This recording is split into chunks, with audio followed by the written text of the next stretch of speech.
E eu trouxe alguns livros. Lógico que a coletânea de Monteiro Lobato, que dá origem à saga do Sítio Pica-Pau Amarelo, é muito interessante.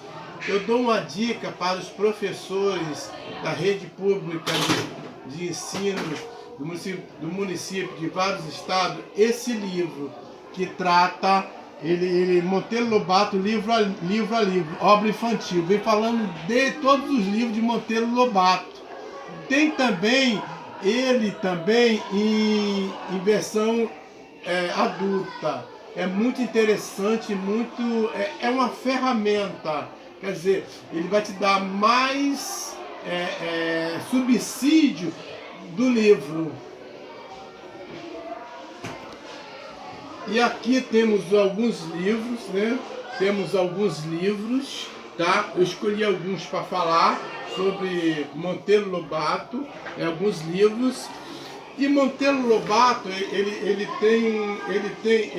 tem algo que poucos escritores hoje eles prisma, né, por essa proposta.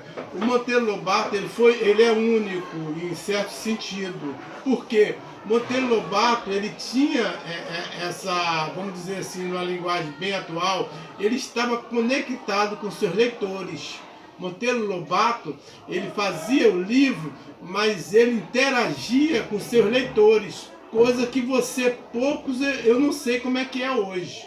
Entendeu? Por exemplo, esse livro aqui, A Reforma da Natureza, ele teve uma carta de uma menina e ele inseriu ela nesse livro com o nome da Han.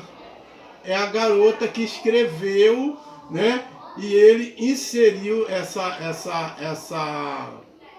como eu posso dizer, essa menina, essa leitora dele, nesse texto. Então isso, o Monteiro tem esse legado muito bacana, que ele interagia com seus leitores, né? E aqui está falando sobre a reforma da natureza. E esse livro também é interessante porque ele é muito interessante. Por quê? Porque ele chama Dona Benta, Tia Anastácia e Visconde Sabugosa para um encontro na ONU para resolver o problema da guerra. E o que eu acho mais interessante nisso tudo é entre uma patroa e a empregada está na mesma situação nesse momento. Monteiro ele fez isso como se Monteiro ele, como é que eu posso dizer? Como se Monteiro ele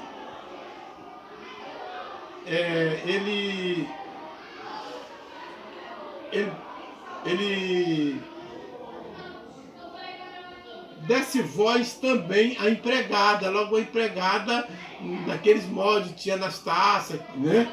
Então ele deu voz à tia Anastácia. Então é um livro muito bom, tá? Nós temos esse que é Fábulas, tá? Primeiro projeto inicial, em 1916. Ele tinha um amigo chamado Godofredo que ele redigia carta de tudo que ele fazia. E esse foi o projeto, só que não foi o início do livro dele. Esse livro aqui, Reinação de Narizinho, é super interessante a formação dele, porque tem texto que ele constrói no Brasil e tem texto que ele constrói nos Estados Unidos, tá? Então é interessante esse livro, porque na verdade aqui nesse livro tem o primeiro livro dele, foi a Menina do Narizinho Arrebitado, né? E ele vai colocar e vai acrescentar mais alguns textos que ele escreveu nos Estados Unidos, naquela época que ele era adido nos Estados Unidos. Esse outro livro aqui é super interessante, Emília no País da Gramática, é muito gostosinho de ler.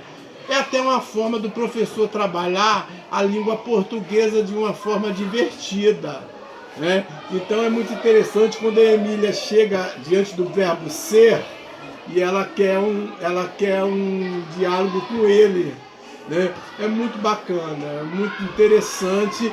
E um detalhe, Parece que Monteiro Lobato tinha uma preocupação muito grande com a educação, porque ele foi reprovado em português também. Tá? Então dizem, e ele fez esse livro propositalmente, nesse sentido.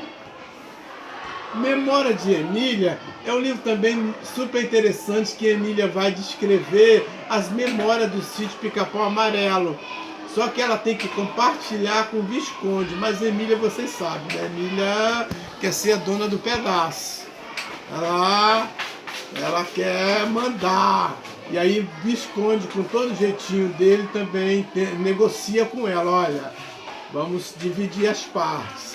Mas é muito bacana a Memória de Emílias, um livro muito gostosinho de ler, muito bacana de ler, que conta a história de memórias sobre ela vai contar as memórias do pessoal do sítio Pica-Pau Amarelo. Agora um livro denso. Esse aqui é o Monteiro político. A partir daqui, Monteiro vai, nesse livro aqui, você vai ver o Monteiro político, porque o Monteiro ele vai entrar numa guerra política provando que o Brasil tem petróleo. E por causa disso ele passa por muito percalço, ele é preso, tudo acontece, né? Porque até provar que o Brasil tinha petróleo. Então o legado do Monteiro político também é muito grande para o Brasil. A gente não pode ver Monteiro só pelo viés da literatura. O Monteiro trabalhou muito político, muito, né, no político. Até hoje eu estava analisando, você vê que o Brasil hoje é um país do atraso ainda. Você vê que essa última greve dos caminhoneiros, você notou que o Brasil ele é refém das estradas. Cadê a via hidroviária? O Brasil tem grandes rios, podia colocar, tá entendendo? Tudo bem, depende do diesel. Cadê as grandes vias hidroviárias? Cadê as nossas ferrovias também? Né? Então, você pode me perguntar, mas tudo depende do diesel. Sim, mas um país bem desenvolvido ele tem uma malha ferroviária muito bem feita. Ele tem uma via também hidroviária, porque o Brasil tem grandes rios, né? E ficou à mercê só das rodovias, que são precariamente no nosso país, né? E aqui Monteiro, nesse livro, se mostra o político que ele é e o porquê do legado dele, não só na literatura, mas o Monteiro político. Nesse livro ele vai mostrar o Monteiro político, né? E eu gosto desse livro aqui. Eu acho que o livro que eu prefiro de Monteiro é esse livro aqui. O meu preferido é A Chave do Tamanho. Monteiro Lobato escreveu em plena Segunda Guerra Mundial. E o Chave do Tamanho, eu acho que eu gosto dele, acredito. Por quê? Porque Monteiro mostra a nossa pequenez, o quanto nós somos pequenos. E o que é incrível, que Monteiro ele consegue, através desse livro, ele consegue um pouco parar o tempo histórico nesse livro. Porque que ganhos a humanidade ganhou com a bomba atômica? Nenhuma. Então ele faz a Emília, né? Sempre Emília, através da Emília, que vai escolher as chaves que regula todas as coisas, colocar todo mundo em pé de igualdade, no mesmo tamanho. Quer dizer, em outras palavras, o problema é o adulto. Fora outras questões que ele permeia, como a política, a relatividade,